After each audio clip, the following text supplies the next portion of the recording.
Welcome everybody to What's Up Fandom. My name is Josh, and today I am joined once again by a very special guest. We've got Tom from NerdOn, the podcast. Hey, what's going on? I forgot about the enunciation at the end of NerdOn. You put the exclamation point there, so we have to respect it. And then we have to do fun things with it. So, dude, Tom, it's been a hot minute. I think the last thing that we did was Jason and I talked movies, or like making movies and shows and stuff. What about our 5 favorite films or some of that? I just remember, look, we all know the best moment was Shanghai Moon. Shanghai Moon, yes. Yeah, so, that was just... I don't know. I think my K-drama was pretty up there, but I mean, Shanghai Moon is definitely... Like, it was. Of the movies, it was definitely Shanghai Moon. Yes. But the K-drama, we have to give love to the K-drama. But I'm really excited to be on the show or doing this episode because, even during all the shutdown and everything like that, there every once in a while is a magical star that comes across the sky and says, do you want to do this episode too? And that was you. And, it came across with Twitter, and the marquee topic is Raised by Wolves, and I was just over the moon about it. And I was just kind of screaming into the void, like how none of my friends, none of my co-hosts of NerdOn want to do this episode. And you said, let's do an episode. And I said, oh, a savior, someone, an answer to the void. It's really one of those weird ones, because it's like when I ask people, like, hey, have you watched Raised by Wolves? It's either one of two things. Like, no, I don't have HBOMax. And I'm like, just do it. Just like, I have HBO Go, but I don't have HBOMax, and I'm like, how? Get rid of one, get the other. It's like, oh, but I have they have like a Roku or something that doesn't have HBOMax, and I'm like, browser. Yeah, web browser. It's like, phone. do you have a phone? Yeah, phone. And yeah, it's really sad, because I'm just like, watch this stupid show because it's really good, and nobody watches it. And I'm just like, it's like Utopia. I have not started watching Utopia though.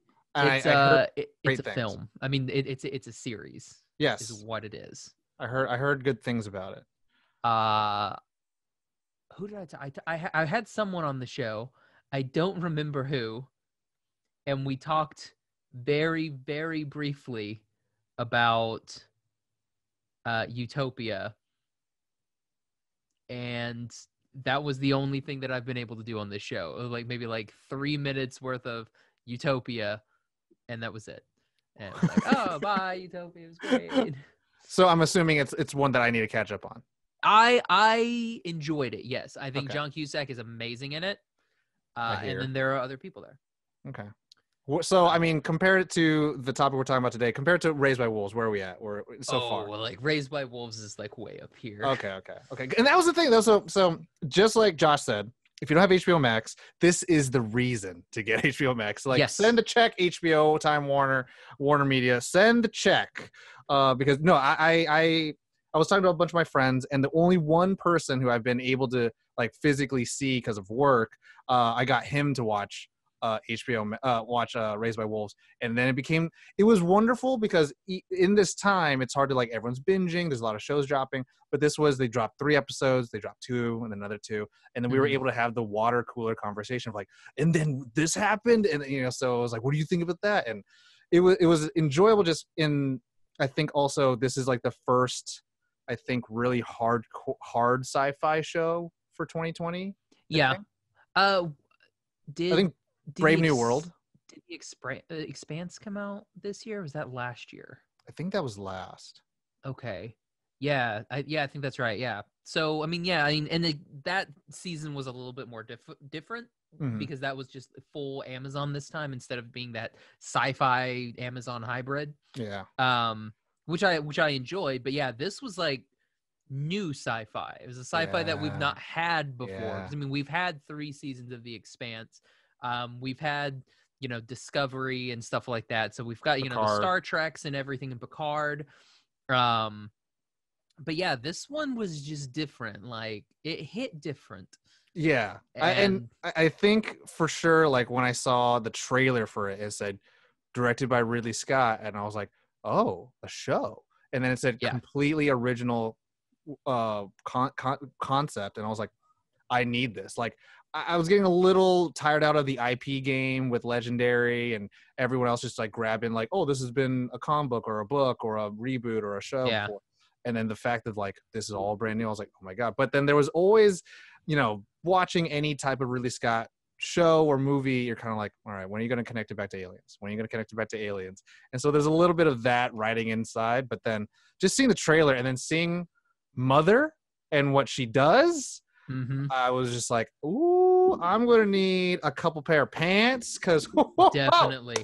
Real quick before we really go any further, because we're gonna do non-spoilery right now. Okay. And then we're gonna go and like into some spoiler fun. I like that. Okay. So for the non-spoilers, who was your favorite character on the show? Non-spoiler? Father. Right? Father's the best character in the entire show. We were the other person I was watching with, we were like, Father needs to be protected at all times. He needs to be preserved, and nothing could happen to him. And anytime there's a moment of like, you're just like, oh, anyone but him, please. Right. So.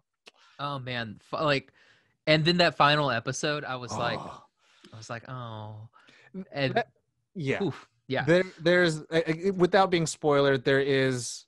It has conversations of artificial intelligence, and it just and what you know true. I mean, sorry, go ahead. What true sci-fi, I feel like it attempts to do is create conversations around human condition and our experiences via the genre.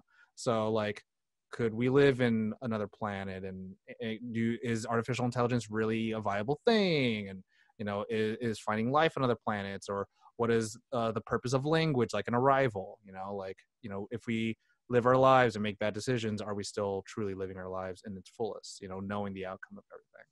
So those are those kind of things. I just love that show. Yeah, and we got 10 episodes, which is nice. I did my last episode. I had forgot that I had only watched one of the 2 episodes. So like I got 3 episodes for my last, and I was like, yay! I was really excited. So there was a good, nice little like 2.5 hour little marathon for me. It was like basically watching one nice big movie, and I really like that. But no, yeah, like Father, I definitely my favorite of the characters. Whenever he was on screen, like, and because I guess really not spoiler because it's in all of the, you know, marketing materials for it. So it's like the Twitter. Yeah. Like, well, I mean, IMDb. I love IMDb's synopsis of the series. Androids are tasked with raising human children on a mysterious planet. While not wrong, there's a lot not there. Yeah. And even HBOMax's too. It's very like, from executive producer Ridley Scott, Raised by Wolves centers on 2 androids tasked with raising human children on a mysterious virgin planet. As the burgeoning colony of humans threatens to be torn apart by religious differences, the androids learn that controlling the beliefs of humans is a treacherous and dangerous task. I don't know why it turned. I love that read. it's like bum bum bum bum, and then coming soon to ABC Family. You know, I would love an ABC Family version of ABC. Just a multicam sitcom with the couch in the middle. They're always looking at the TV at the end of the episode. I'd be about it. It'd be kind of like a Married with Children. Yes. Like when Marcus and Sue come over, they would like come and then just clapping, and then it's like that, and then it always has a push in. Yeah. But I will say the hard second is it's hard not to be Mother. Like, I absolutely loved Mother, and I didn't expect me to have such a visceral, like, I guess, compassion for the character. And you know, father and mother play these 2 parts of, you know, family dynamics, and it's a version about it, and a little bit of a modern conversation about, you know, who is more capable, and the placement that you have within the family.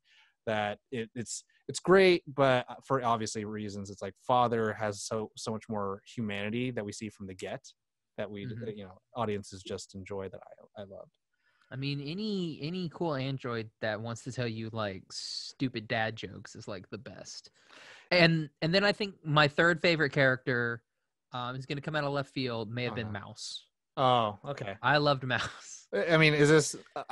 There's I was like, there's a little spoilery thing. I was like, I have to ask what kind of mouse. Oh, like OG Mouse. Yeah. Okay. Yeah, Okay. All right. and This is and yeah, hard, by the way. This is hard, not it's spoiler. very hard. Okay, so if you were to, hey, sure, if you're going like we'll give it a report card rank. Where would you put Raised by Wolves? Like, Oh what my. would you report card it?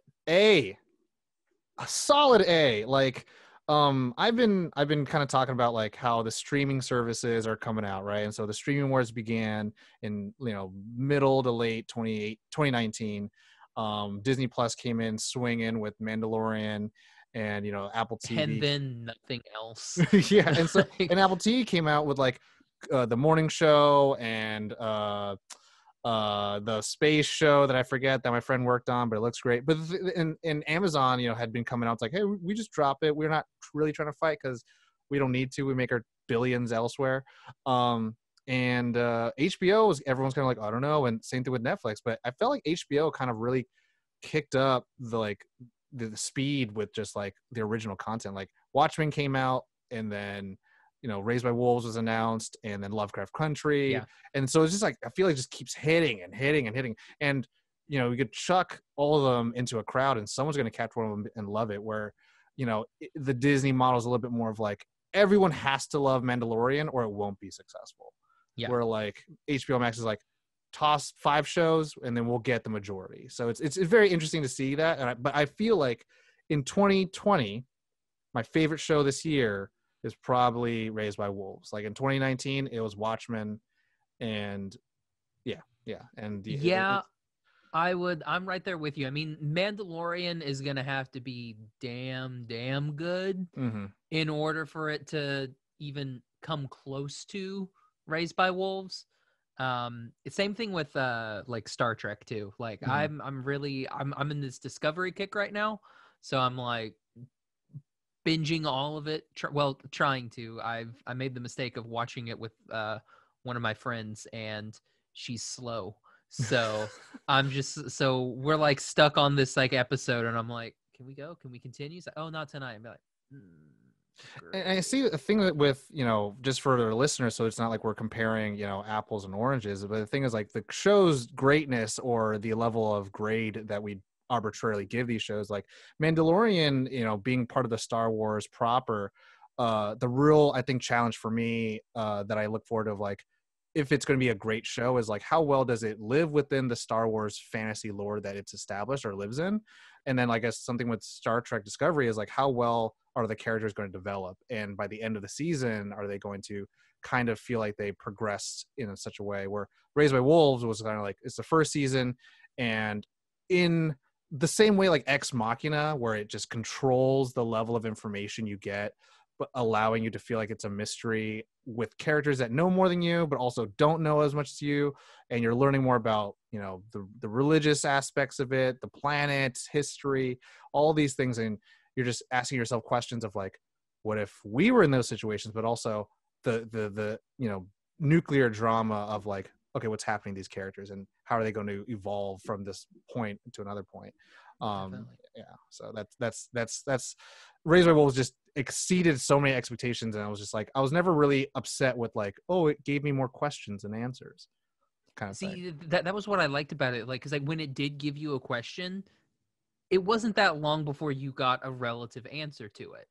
Yeah. And that's what I thoroughly enjoyed. Like, there are some shows where it's like you'll get like a question in like episode 2 that you won't hear from the rest of the time, and you'll just be like, well, what happened to that? How did that happen? Or maybe that's a season 2 thing. But like, yeah, like Raised by Wolves is really good about like, we're going to, answer these along the way. And it's definitely a series that didn't feel rushed either. Yeah. That's why I'm also going to give it like a very strong A. Not an A+, because I mean, always room for improvement. Exactly. Not an A-. Exactly. But yeah, it was just really good. Like, the acting, superb. Oh my goodness. Like, everybody in that show, like there are children in this show, there are adults in this show, and throughout I was thoroughly impressed with everybody. I want that cool bubble igloo thing. Like, I want to live in that. Like, that's what I want to live in. I think that would be really fun. So from here on out, we're gonna go spoiler heavy. Oh, thank goodness. Thank Soul. Thanks Soul. Praise be to Soul. Praise be to Soul. We're gonna talk spoilers now. So if you haven't watched it, why? Just get your HBO subscription. I'll put a link to Raised by Wolves in the show notes where you can get an HBO subscription.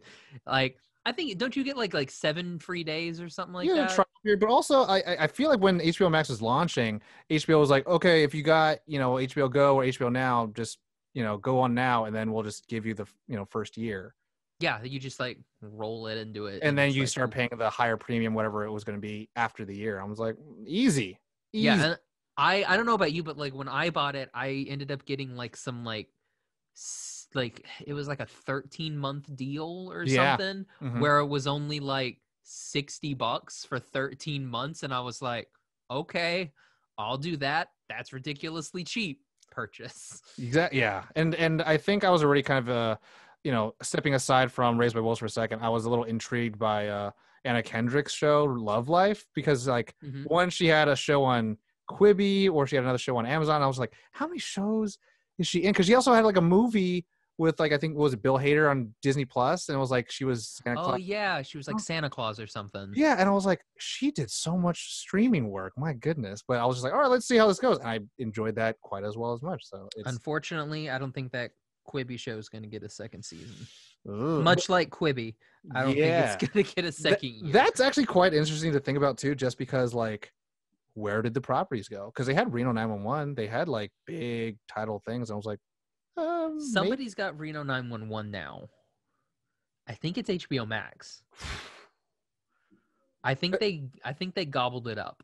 Well, I mean, because HBO Max has Comedy Central, so I felt like maybe they just like it just reverted back to Comedy Central, and it's ours now. It'll be definitely interesting, but so no spoilers. No spoilers. What was your favorite part? What was your favorite part of the whole show? I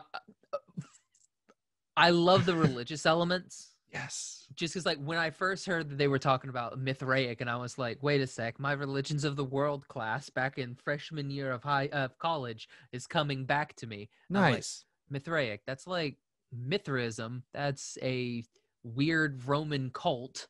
And I just like started going down this thing, and the more stuff that they were showing about Mithraism, and I was like, yeah, that's very, very good. Like the fact, like when she comes back with the, because like there was part of me that was like, I wonder if they're going to bring this back to like Rome. And then she was like, this is Romulus's tooth, and I was like, yes. Yo, perfect. I didn't even know that. That's deep cut. Yeah, man, it's really cool. And then it got me on this whole, I bought a book and I read a book about after the fact, about the Mithraic Mysteries and everything, because it's actually Mithras is a Zoroastrian. He's in Zoroastrianism. He's a Zoroastrian god. He's like one of their principal deities, and he like the cult, there's not a lot known about them, because the only like really none of their like scriptures or anything like survived. The only thing that's pretty much here is like reliefs and sculptures. But the book that I was reading, it was a very up and coming and really popular religion in at the time. In like the 2nd century in the Roman Empire. And there happened to be this other also small religion that was rising in the Roman Empire called Christianity at the same time, and they were like butting heads. Like there were parts of Mithraism that were taking like stuff from like the baptisms and everything from Christianity, and then Christianity was taking things from Mithraism, and they were just kind of doing this whole little thing. But it was original Marvel versus DC. Wow. Exactly. And then, you have, the 4th century Constantine comes over and is like, hey, the new religion of Rome is Christianity. And so it kind of like disappears. But he was saying like, if Constantine hadn't done that, there is a possibility that Mithraism could be the Christianity of today. And I feel like that's what they do, just because they're basically like butting heads this entire time, and then one of them kind of just gets outlawed. So it's like, oh, well, all the support goes away from this one and this one rises to the top.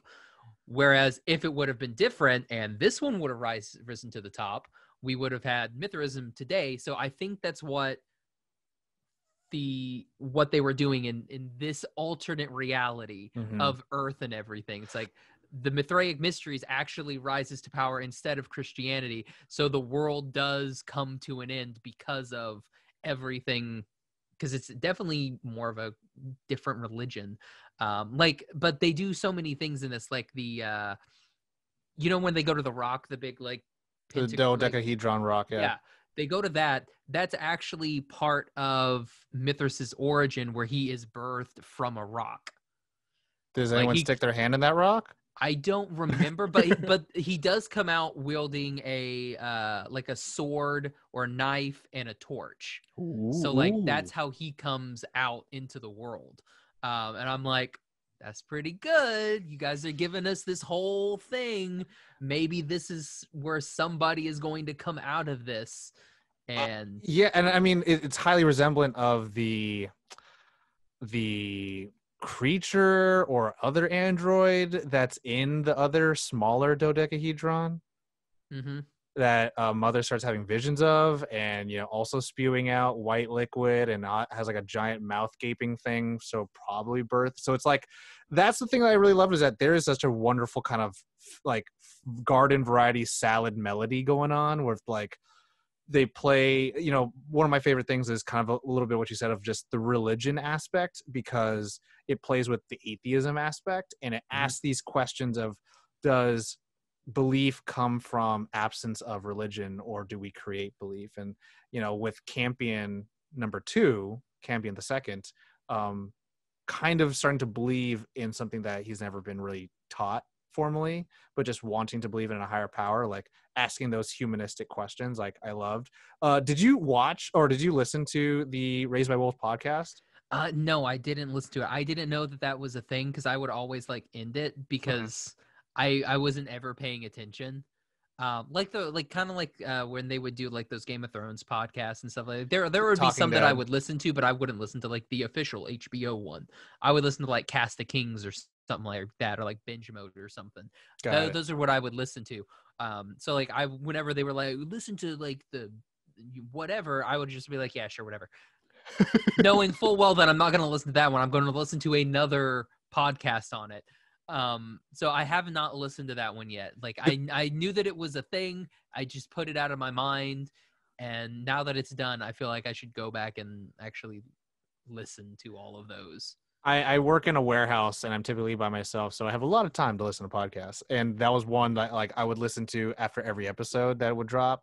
And the cool thing which you just did was actually like very, that book, obviously you got your money's worth, because they brought in someone who knew about Mithraism, and that was really cool. So I was like, it was like, Josh, everyone listening right now, Josh is 100% right. Dude, that was my thing. Like in my major was history, so I'm like, one of the best parts about history is all of the different religions, because that like really creates the history. Like there's wars that are fought because of religion, and that changes is a big part of history. Exactly. Like countries rise and fall depending on which religion that they adhere to. And so like when I heard that, I was like, oh boy. So like the little Joshies were tingling in my head, and I was like, oh, I'm ready for this is going to be good stuff. So I think like maybe like episode 5 is when I actually ordered the book. And then when everything finally finished, I was like, okay, I'm going to read this book now. Is episode 5 when they start seeing the flashbacks of that's when the flashbacks and everything start happening. I was like, oh no. Like it was, oh man. And like all the flashback scenes, because usually I'm not a fan of flashback scenes. But this did so well. It did so well. They blend so well with everything. I loved Marcus and Sue at the beginning, until Marcus becomes like an ass. I mean, he's starting to become religious. Like, yes, I'm not hating on religion. Everyone out there, like, your beliefs are wonderful. We're going to talk about religion in the context of this show. Yes. Not current world religions. We're going to talk about religion in so the only religion that exists in this podcast is Mithraism. And then the atheists. And the atheists. The thing I really enjoyed about this was that, like, typically media shows religion as like, oh, they're, you know, almost kind of like extremist Amish, where like no modern medicine, no science, no blah blah, just belief. Where the Mithraic in this show helped develop the necromancer. They developed the arcs, and they're like, you know, the atheists don't have this technology, and it's like, I ate that up, and I was like, this is really cool, because this, I'm not typically very theistic to begin with, and so when I see religion done really well and not shown as pure evil or pure good, but it's shown as like, oh, it's a powerful force, which historically is always very true. Whether it's used for good or bad, it's powerful, and it's compelling, and there's no denying its presence on Earth, and so, or in the planets, wherever it is.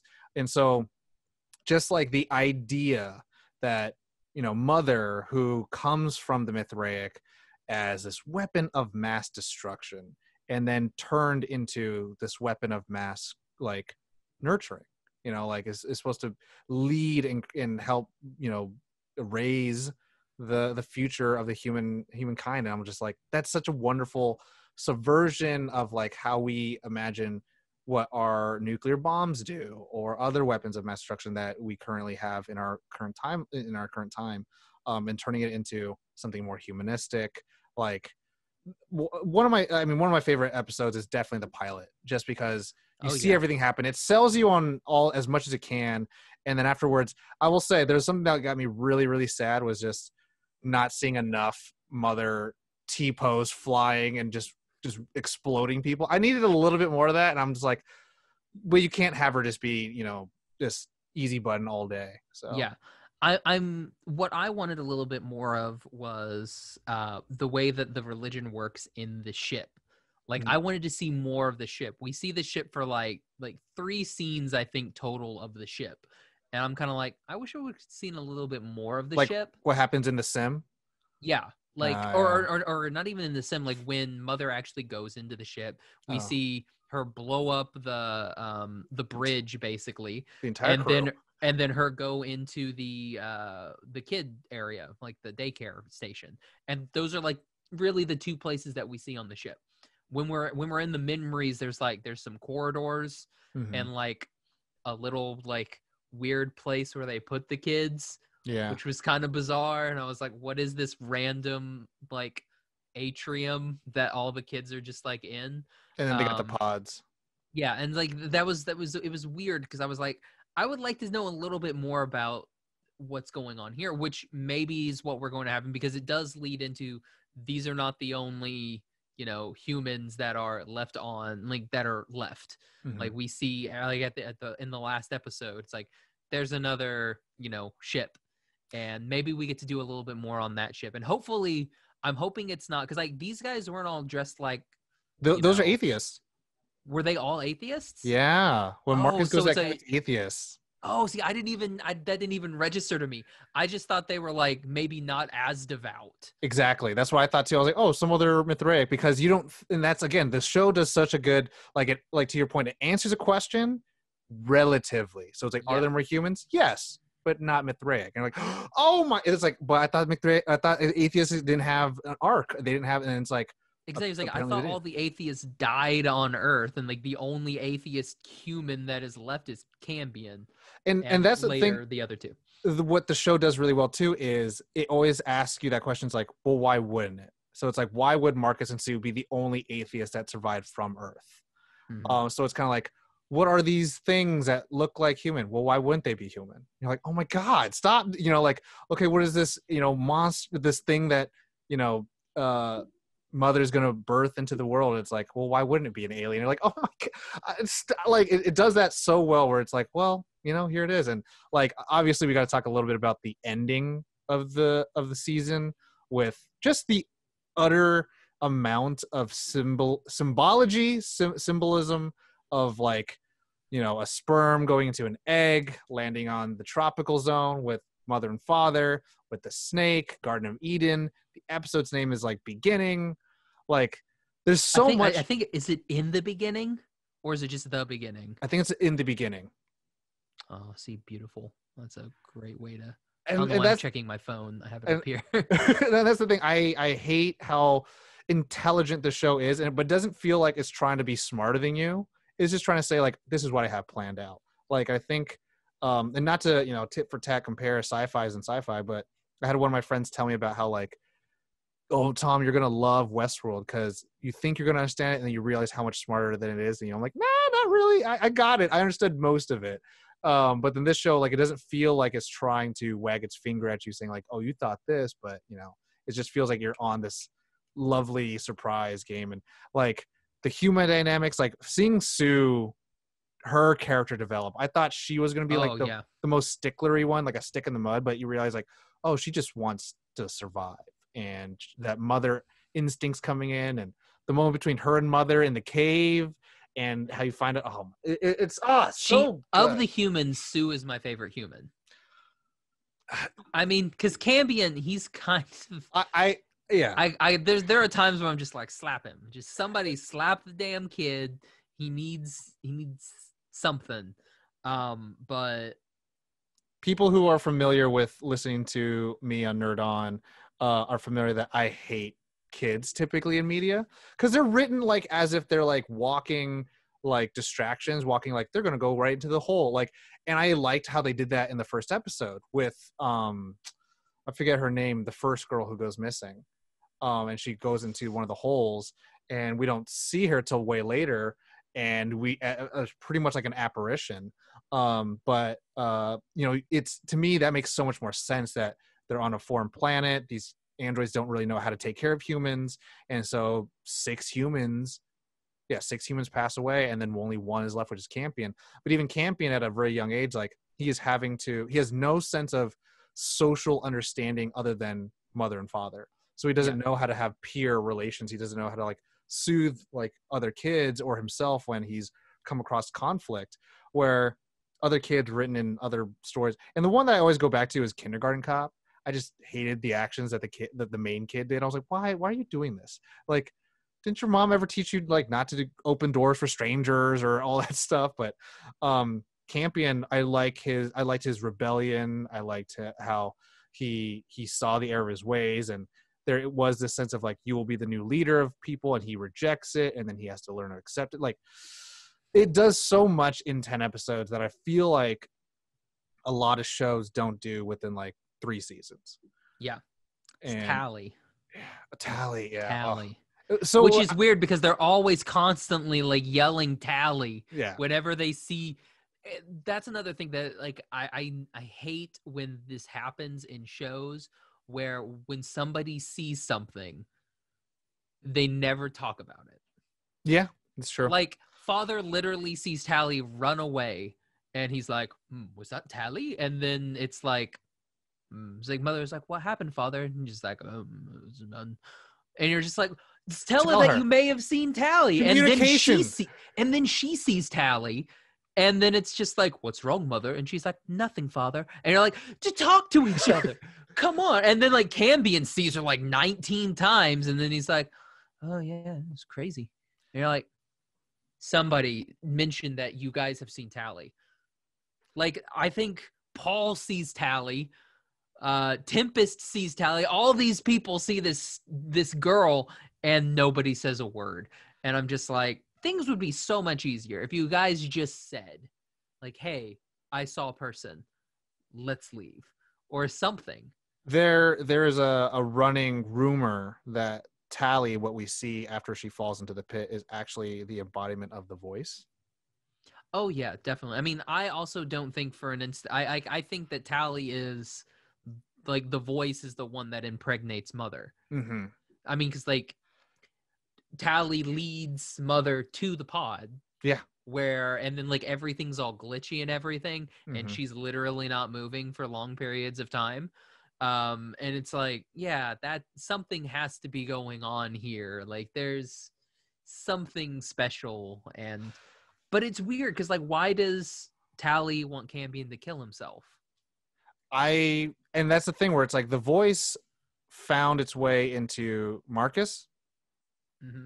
and also into Paul. Yeah. And it's like, okay, cool. You would think it'd follow just the Mithraic people who are, devout, but then somehow it finds mother, it finds father. And so it's like, it doesn't really need necessarily like human, flesh and blood to speak to. And even the guy with the metal bucket thing. And so it's like, it's asking that question of like, is the voice, are we going to get the Mithraic explanation that this figure, this entity, this presence is malicious, or is it benevolent, or malevolent, or benevolent? And so you're like, I don't know. And that's the thing where it's like, who knows? Because I think it saved Marcus for sure. And like at the point where us audience, we wanted Marcus to survive. We wanted him and Sue to get to Paul and just not kill mother and father and the rest of the people. But then, you know what? You can't have drama if you don't have, but then he becomes religious, or like, however, then he believes he's now the new, king of the world. So it's crazy to think. And like, also like, I mean, just like the snake, like, and how it grows, it's this eel thing, but it flies. Like when mother was talking about like, where father was like, we'll kill it, we'll throw it down the hole, and she's like, it flies. And then I was like, oh my God. Yeah, it's just like, oh man. I do like how their plan was, let's go through the center of the earth, and then it's just like, oh, we came back out. And it's like, oh yeah, that may have happened. And I mean, there are lots of holes. And I'm thinking, and I don't know if it's 100% confirmed from the writer or not, but like what Mother gave birth to is kind of like a new version of like the serpents that they find on Kepler 22b. Yeah, because this is gonna have human blood with android mixed in with it, mixed in with whatever the voices. Yeah. So I mean, there's probably a little bit of Blake Shelton in there. We don't know. It's gonna be really interesting. Yeah, like that's like there are two people that I felt bad for, like of the children, because Cambion, to me, I was like, Cambion can take it or leave it. I don't particularly care. I'm really confused on why he has an English accent and nobody else speaks in an English accent. His father kind of has an English accent, right?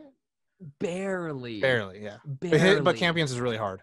Yes, he's like father, and it's like Campion. Yeah. It's bizarre, but yeah, that he was weird to me. But anyway, a great acting. But like, I felt bad for Paul, and I felt the worst for Tempest. Tempest, for sure. She had to like make her way, and like she didn't want the baby.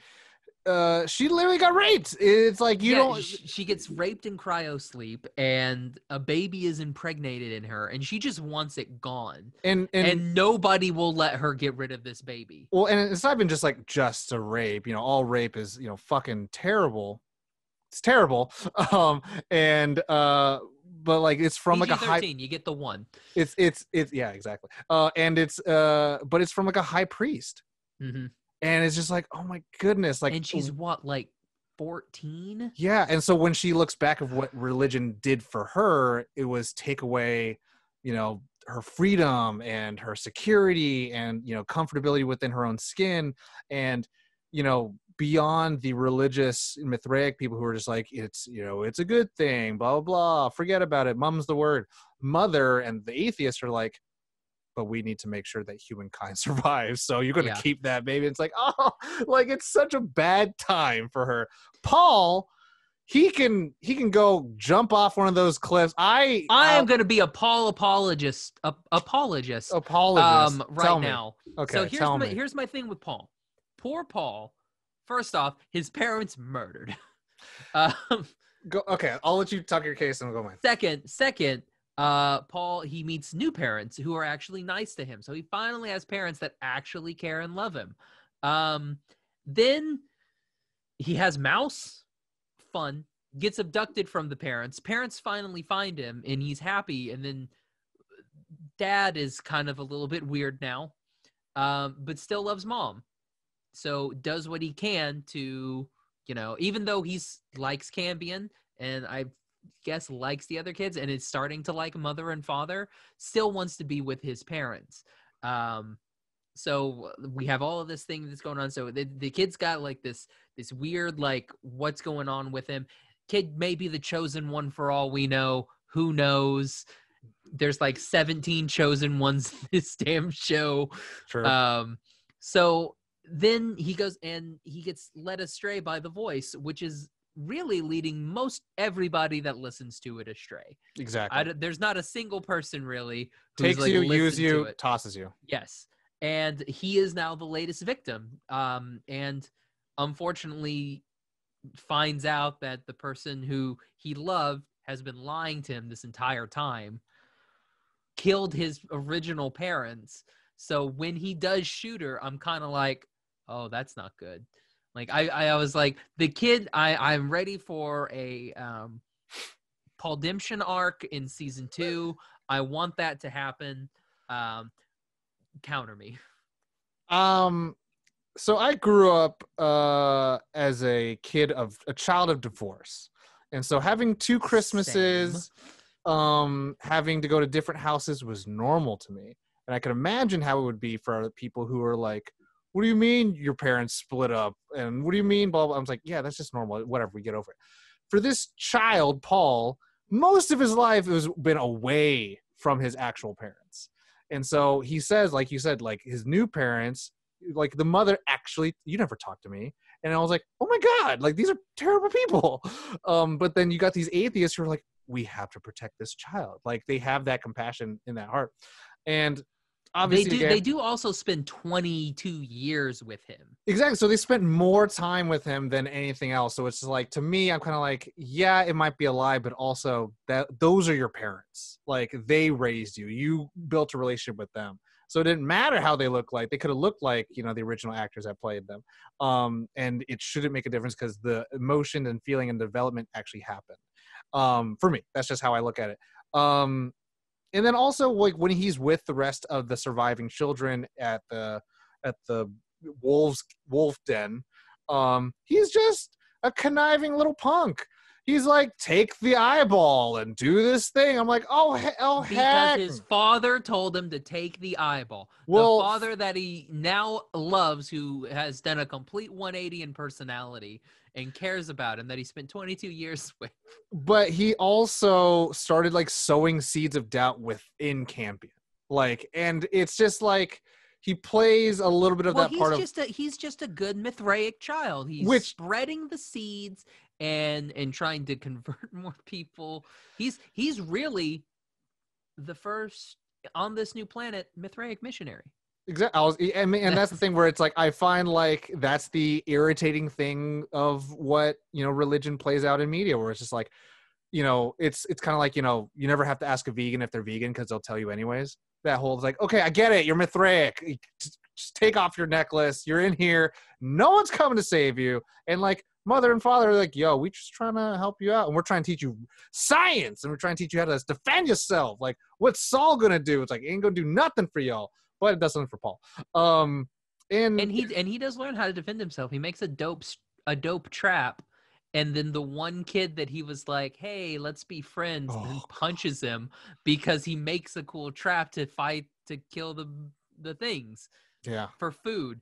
That was like, I was like, so that's why I was kind of like, I feel bad for Paul, just because there are instances for him. You can empathize, yeah. Yeah, exactly. That's what I was doing. Because like, I was trying to pick a human character in this group that was with the androids that I cared about. And it was it was originally Tempest, but then she's like disappears for half the time. They like keep her in a hole, like keep her away from all the other kids, so she doesn't do anything with anybody else. So I was like, well, it's got to be Paul now. So I tried to go with Paul because I just couldn't with Campion. I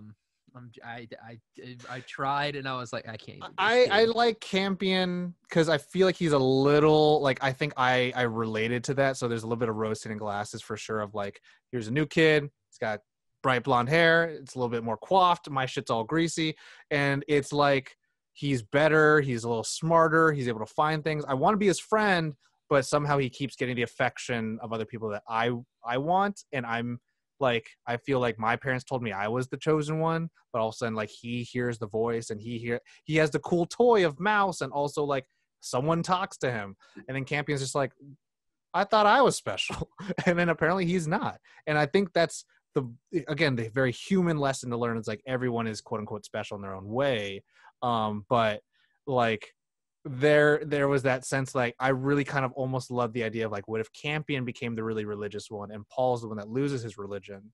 That's kind of what I'm hoping for. I'm kind of hoping for Paul in the second season to, during his what did I call it? Paul Demption. During the Paul Demption, I want him to like be like, you know what? Wait a sec. You're supposed to be Soul, but you've steered me away from everything. I'm gonna go back to my mom, and you know that's what happens. So maybe we get new little atheist Paul, and then Campion. I don't know. The kids are being weird. Who knows what's gonna happen there? I mean, for me, I think we'll get a Campionaissance. I could do that. I'm sorry. I was thinking when we talked about when I said Mithraic missionary, I was like, oh, Mithraisonary. But I feel like Campion is a little, he's a little JC. He's a little Jesus Christ, a little John Constantine, where he's got to have a moment where he's going to start thinking like in his older adolescence, I guess, where he's like a teenager and starts having funny feelings about, bodily fluids, to start thinking like maybe religion isn't a bad way, because we can like belief gives you a little bit of a strength. You can fight a little bit harder when you believe in something that's not really tangible. And I think there is a really wonderful dance that they can play between Paul and Campion of like they both are trying to find what Saul is to them and what it means to be just human and have your own freedoms. Like there was a moment that I was really kind of hoping like when the mother of Paul was talking to him and saying like, those aren't voices, that's just your dad. He said all these things and those aren't real. And he kind of like, he says, yes. And I was like, oh, but then he comes out of nowhere and like, he knows everything. The voice told him, like, you're not my real mom. I read these like metal tarot cards. I'm like, excuse, like, and I was like, what is, how? And it's such a good, like, okay, well, he knows. And so it kind of doesn't matter how he knows, but he knows. And this is what he's done because he knows. And I think it would be long, like end game to where I think it would be really interesting, like mother is trying to raise these children as atheists, and then Campion, I don't know, creates Catholicism or something, and he becomes this new, religious leader. And then Paul is now an atheist, and so you basically have like, because I mean it's just how humans are. We're gonna go full circle on it, so we just go full circle on this new planet in the exact same way, but it's just everything was switched just enough because it's like a Cain and Abel situation. Exactly. Because Campion is basically Cain and Paul. Abel is Paul. Yeah. So, or Paul is Abel. Or maybe you have two different religions. You have Catholicism and then McCarthyism. I was thinking Paulistantism. Okay, that works. I don't know. I was trying to do something there. It's just fun. I love these puns now. So yeah, I think we could do some cool stuff with that. It'll be interesting to see what they do season 2. I'm glad that it is getting a season 2. Oh yeah. I'm glad that it's not a one and done like half the Netflix shows nowadays. Yeah, which is quite sad if you think about it. Like for me, I think the quantity is kind of nice. It does make, competition a little harder, but like people are wanting more original new stuff, and who are we to say no more? But there's two things I want to make sure we talk about is dad could eat or father can eat stuff and be like, radioactive, not radioactive, has sustenance, nutrient. I was like, oh my god, that's I don't know. It's what was that video game with the android that was on PlayStation? There's a lot of those. He's an android though, and it had all the people in it. Mega Man. No. Oh shoot.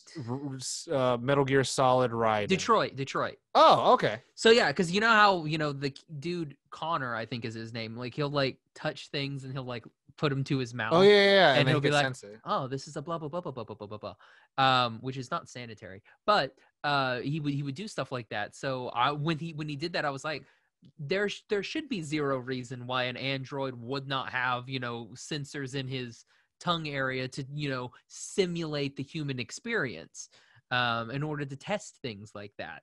I thought that was really cool. Like I do like that. It was one of my favorite parts whenever they do, because like we don't really get a lot with Father, like android wise. We get a lot with Mother because she T-poses and she's a banshee. And it's baller. What is it a banshee or did they call her something? Necromancer. Yeah. She's a necromancer and it's really cool. But with Father, he's just like, yeah, I'm like your base model android, and I'm just like, the creator Aaron Guzikowski said he wanted Father to feel like he's that old school Ford model where like it's really strong, but it's not like with all the flashy like a Tesla, where that's what Mother is, where she's got all the cool doodads. But he's like, and you see him like when he takes back the den and he's like fighting off the Mithraic. I'm like, go Father, go! Oh, he's definitely built for tough. I mean, he is like mowing people down and like getting shot like 50 times. And then, I mean, with Mother, you take her, key away, and she's like, I can't work no more. I have to be regular mom. I can't go T-pose no more. Which I mean I think is like the Superman conundrum, right? Where it's like, what do you do when you take the most powerful character and you introduce them in the first episode that they're literally indestructible? Like you can't shoot them; they will literally deflect bullets off of them. When you take away their ability, like, oh, now we're gonna really see what you're made of, and like how she gets beat up a lot, and I just feel bad at the point where it's like, oh, I feel like this is kind of like torturous, and like all these guys are misogynists. I hate them, but they don't see Mother as a woman in person; they see her as a necromancer weapon. So I'd be interested in watching how they got them into those suits. Oh, they paint them on. Are they? Because I mean, like, because like, there's literally no like seam. There's no seams. There's nothing anywhere, and I'm just kind of like, how are you in that? Like, I'm very into, like, I'm ready for like the Blu-ray to come out so I can buy that, and hopefully that's like an extra, like how we got them in, like how we did the suits for these. But oh, dude, if I had money, like Halloween this year, or if that was a thing this year, that anyone cared about, like, dude, dressing up as one of those Mithraic guys in the dope armor and everything, be looking dope, like fly. Like, I got hockey pads and stuff on, a cape. It looks super cool. See, I would want to be one of the androids. That's it's so like that's a lot of spray paint. I'm willing. My body is willing. I went Twitter. The Raised by Wolves Twitter was doing this giveaway for like a Praise Soul shirt, and I was like, you got like a Praise Father shirt, or just like you got a Father Must Survive at all costs? Because in the beginning of with the pilot, when Mother like decommissions him, I was like, oh, I was so like, no. I was like I get it's kind of like one of those things that you do in a pilot where you kind of like just toss the world into disarray so that like the rest of the season is just drama. But then when they brought him back, it was like most relieving thing. And then when he went decommissioned again, I was like, oh god. But then with the little braille finger, that was the only time. I don't remember that kid's name when I was hated like, him. You're not that bad. I hated when him. He was like, oh, I can figure things out. He's communicating, and then he fixes Father, and I'm like, cool. Nah, I don't care about you anymore. Then because like he would be he'd be this like, oh, praise soul, we got to get out of here, to, oh man, I should help Father. And then after that it was like, oh, back to soul. And I'm like, kid, make up your mind. That kid Hunter, who I hated his like, because he's literally like a mansplaining. I hated his hair too. I hate that like weird stupid mullet that they all wear. It's just terrible. It kind of reminded me a little bit of like what I think was it Manson, or was it there's a cult leader, I forget, but everyone would have a certain hairstyle. And like you were talking about with Mithraism, like it's a little bit like a cult. So like guys all have mullets. Even the women have mullets. The women have mullets. And it works on Sue. Everybody else, I'm kind of like, nah. Yeah, she looks like a baller. And but no, I hated that kid. Like because he was like, I'm the most intelligent one here, and I was like, father, like, do some with them. So he's like, I'm the most intelligent one here. It's like, he's an android. Like he's literally an android. Because like he's going to know. And then I remember he starts going after him with all like calculations and stuff. But I kind of want to make sure we round this out with talking about what do you think is going to happen for season 2, or what do you want the most to happen? Man, I would like Marcus to die. Because, like, I was with him for so long, and then that change happened, and now I'm just kind of like, every time, like, when he got attacked by the twins, self? And then the other guy at the end. Okay, yeah. And, like, they push him down, like, the hill of sand, and, like, the dude puts whatever it was in his mouth. It's Mother's Eye. Oh, it was Mother's Eye. And then he, like, blood foams. Yeah. I was like, okay. I thought that he was going to die there. And I was like, good. Bye. And that would leave, something more. But, yeah, he's a good villain. That's why I want him dead. That's why he's a good villain. Like, if I want a character dead, that's because they're good at what they do. And I like his character. So that's why I want him to die. I'm thinking he's probably going to do something crazy and, like, take over they'll probably, like, I wouldn't be surprised if they go back to the original actor for Marcus. Be like, no, I'm not really, I did this in order to infiltrate, and they take the stupid thing off and then it's back to him. I think that would be kind of cool, like a weird Doctor Who situation. Because then nobody would know who it is except for Sue. Everybody else would be like, oh, it's somebody else. Or one of the atheists that he meets is actually a Mithraic and took his old face. Face off. Sorry. I had to. Oh, man. It would be interesting. Because it just reminds me of like how that moment where he truly becomes like a devout Mithraic when he has a fight against himself. Mm-hmm. And I really enjoyed that fight choreography. And it's like the physical interpretation of like two selves are battling it out and one will like come out as the victor. Like I think there's a little bit more to do with his duality, even though that he's completely quote unquote over the edge. And I'm excited to see like what he ate Mother's Eye. What does that mean? Does he have powers now? Is the voice going to come back to him? And I feel like there's a little bit of that. The voice will be a little Deus Ex Machina for him, where he's going to be in something he should not get away with. And then he's going to get away with it somehow because the voice somehow saved him. It would be interesting if he starts seeing Campion. Like the first Campion? First Campion. Ooh, yeah. That would be interesting. And I think that also talks a little bit of what we were talking about, the Paul Demption and the Catholicism of like the original Campion was a Mithraic, and then he later on became an atheist and then decided to create this like mission to save humanity, which I think is really cool, where you have like, which I think is something that, again, I think that's what they were trying to do with the sequel series of Star Wars, of like with Finn, of like, you came from the First Order, now you will lead a rebellion, where it's like you come from the thing that you realize you must overthrow. But going off of the Star Wars thing, I think it would be interesting to kill Marcus like they should have killed Finn, to give his like death an actual purpose. Like he was going to do a thing in that second movie, and then they were like, he's going to have a purpose for it. And then that was taken away. And then in the last movie, he was just kind of there. Yeah. Like that was my, Star Wars tangents real quick.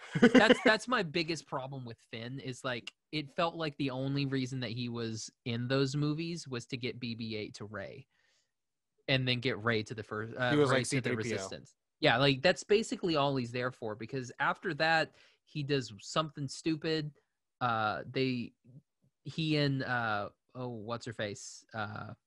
Rose Tico? Yeah, Rose. They go on a mission that does absolutely nothing the entire movie. They set out to do this one thing, and then they don't do it. Nothing ever happens with it. It completely fails, and they literally end up with right back where they started. And so I was like, well, that's kind of pointless. And then that last movie, they are just like not like there half the time, and it's, I don't know. It It's was a really lot of fan bizarre. service and not a lot of story service. Yeah. So I hope they do something different with him. I would like to see. That being said, with Marcus's death, if he's a truly Mithraic, maybe he converts the rest of the atheists to see like That's what I'm thinking. Maybe he can bring them. So becomes even a if Marcus martyr. dies, there are more Mithraic out there instead of just like 7 people left. And that being said, we didn't see what happened with the rest of the Mithraic. They could be like, we're the true soul believers, and then like there's now this sect that's devoted to Marcus. Ooh, that would be interesting. And because then you have interreligious, battles and stuff like that, and then we get further and further, probably getting to close to the atheism. Who knows? It's like the conversations that the show can have are like just boundless because they just opened it so well. And something that I want Mother to somehow get powers back. I don't know how.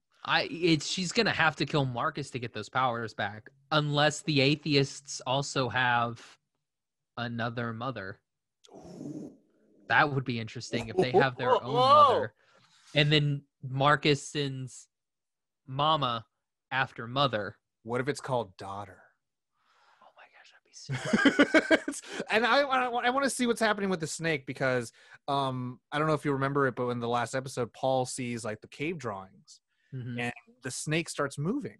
Yeah, but you see that there. But again, I think that was the voice, Yes. messing with poor Paul as he burns metal. But anyway, which allows him to see what the reality is, which is like there is a mysticism within the science, which I'm like, oh my god, how are they doing this? Which I love, because the writer was talking about how like the age old analogy of like magic is just technology we can't explain. If we brought a cell phone back 300 years, they'd be like, it's magic. They wouldn't understand it. So it's like burning metal and turning it into a message is a technology that we just don't understand yet. And I like that understanding. But like you see in the cave drawing, there is a version of like the lander that mother and father came in with 6 little dots, possibly representing the children, going towards Earth. And it's like this idea, like maybe they go back to Earth. Yeah, that's why. Well, I mean, that's why I'm kind of thinking everything's a circle. Circle, exactly. And then it's like they're going to destroy this planet, and then they have to go to another planet, and so it's just one big circle after circle after circle, and just like the snake. Yeah, and or Boris, baby. And it's, I think that idea is definitely supported with the devolving humans, which was super cool, because you saw that they were Neanderthal and they were originated from the planet, which I was just like, one of my absolute favorite lines, and I don't know if you have one, so I hate to put you on the spot unless you do, but I don't have any favorite. One of my other favorite, than Praise Soul.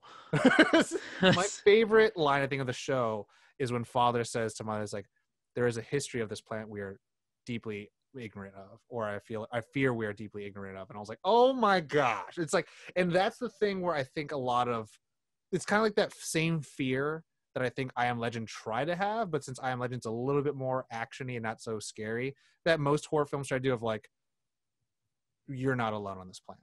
Like you just thought you were alone, and then after this arc crash, now you're starting to see these creatures.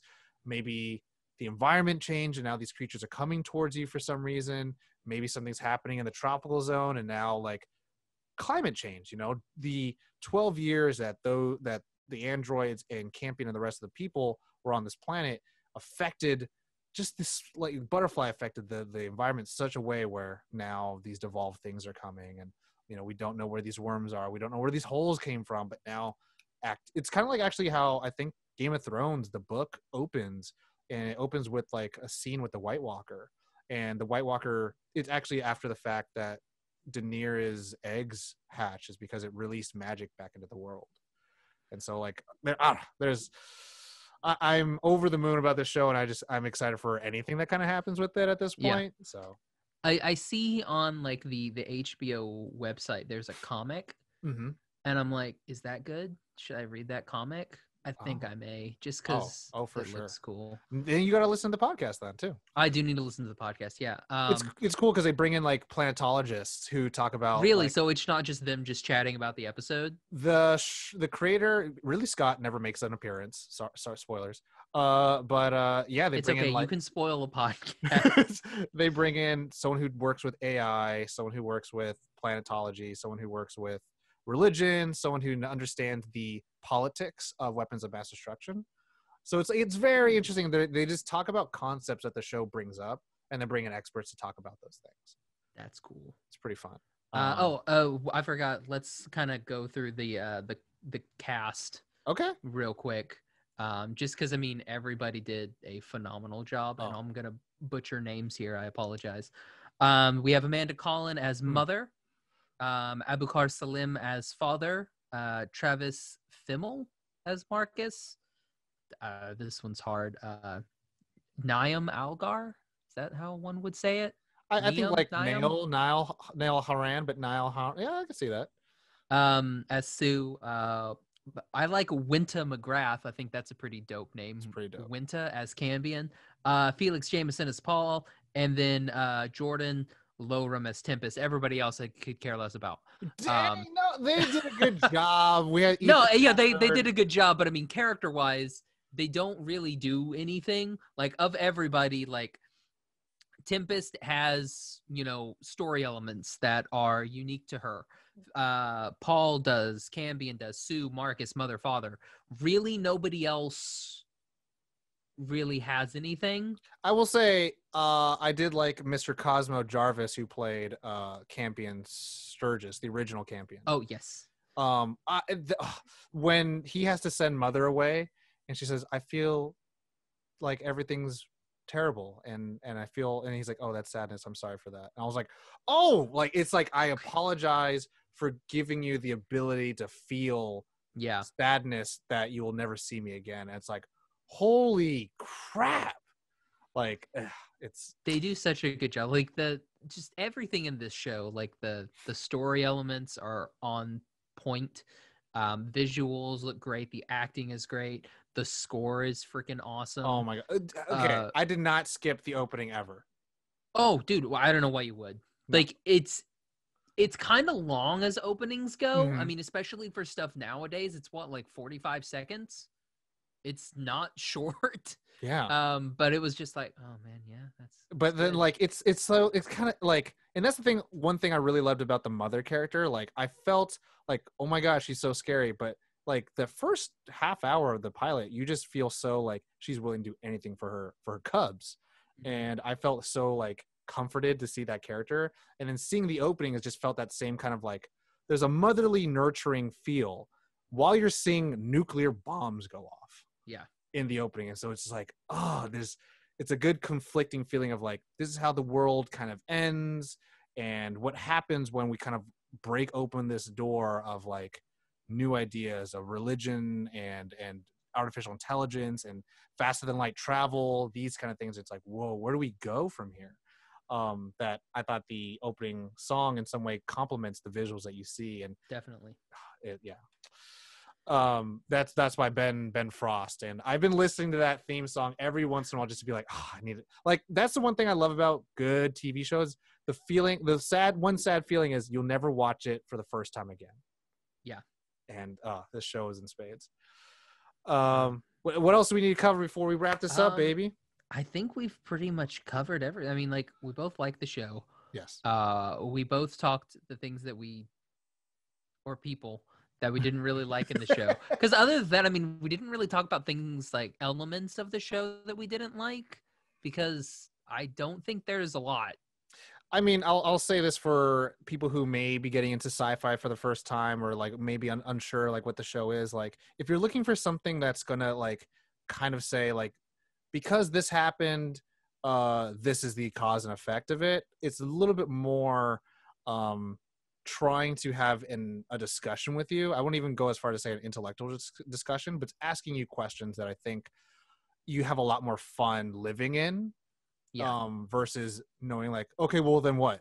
Like, what happens if robots teach kids how to live? It's like, well, this is how it would be. Or it's like, what if the most nurturing, caring, thing on this planet is also the most powerful, destructive thing, which was reprogrammed for good, but also has the ability to be evil. But what would you do if these artificial intelligence started actually working better, and they could start feeling like that turmoil that father has, like, I want to take care of the kids, but being with mother makes me angry, and that impedes on my ability to hang out, to protect, to take the kids. care of the kids. Yeah. And it's just like, oh my, I was like, oh, and again, what I was talking about earlier in the non-spoilery of, it's just the power dynamic of the father feeling displaced, that he cannot provide as well as mother can, which I think is a universal concept. But even then, how she says, I met with Campion, our creator, and he downloaded files into my systems. And he was like, you had intercourse. And she was like, yeah.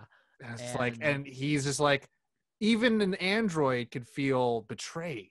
And it's that this is the thing that I love about Android or artificial intelligence done really well, is they show more human insight than the humans do.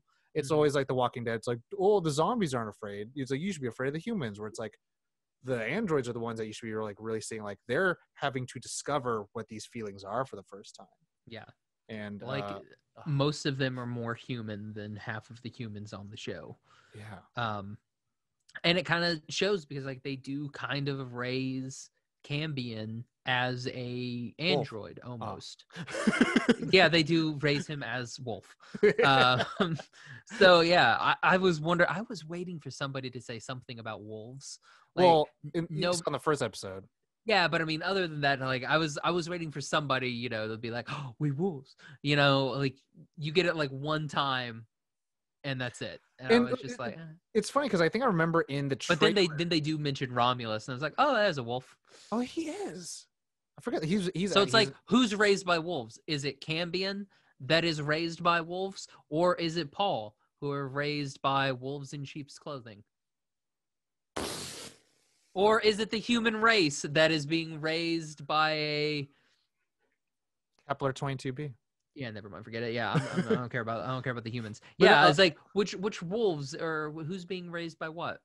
I mean, and also the thing, I don't know if I missed it, but I didn't see it in the show, but I remember waiting for this line to happen in the series. That happened in the teaser, where you have mother's like, let me tell you about the story about the three little pigs. And then you hear Marcus's line in the teaser say, like, that wolf she tells you about, she's the wolf. And I don't think that line happened in the show. Yeah, no, I don't think they do that. Because she tells them the story about the three little pigs, but yeah, I don't think she I don't remember. I should rewatch it again. Yeah. I actually don't mind rewatching. That's how much I love the show. But like, there is that. I remember when she was telling that story and she blew. And you're like, that's how she killed people. That's really scary. But no, yeah. I mean, I could talk days for this show, but I won't torture our listeners for that. Tom, thanks for coming on. This was super fun. Thank you for having me. I really appreciate it. Oh, no worries. Where can everybody find you social media wise? They could find me personally if they look up anything that says tall, dark, not ugly. That's on every social media. But if you want to listen to NerdOn, the podcast, I recommend just look up NerdOn TV. And you can find that on all social medias except Tinder. I guess it's not technically a social media. MySpace? You guys have a MySpace? Well, Bumble, because you could do business swipes. Oh, apparently. You can do business on Bumble? Apparently that's a thing. What? Guys, look out for the What's Up Fandom Bumble. Swiping through for guests. But yeah, NerdOn TV on everything. And I think that's also the same on Twitch now too. So nice. And we'll put links and everything down there. You can find me on Twitter and Instagram at Josh L. Cain. Find the podcast on Instagram at What's Up Fandom, on Twitter at What's Up Fandom PC for podcast. All episodes, iTunes, Stitcher, Podbean, Google Play, Spotify, Amazon Music. We've got the YouTube up now. The YouTubes. We're on the YouTubes now. Thanks to other Josh for helping us up with the YouTube stuff. He's been super great with the editing. Thanks to 1 Outta 10 for the intro and outro music. Check them out on Spotify, also in the link. And check out Raised by Wolves, also in the everything is in the show notes. We just put everything in there. You don't even have to listen to the episode. Everything's just all in the show notes. all the links that you could possibly want. But Tom, dude, thanks so much for coming on, man. Thank you so much. I appreciate it. Let's do this again sometime with maybe we do Utopia. Who knows? But unless you have cooler guests, I don't know. I never have any cool guests. So for What's Up Fandom, I'm Josh. And I'm Tom. Bye, everybody. I'm not the leading authority on waxing poetic or using big words, but this writing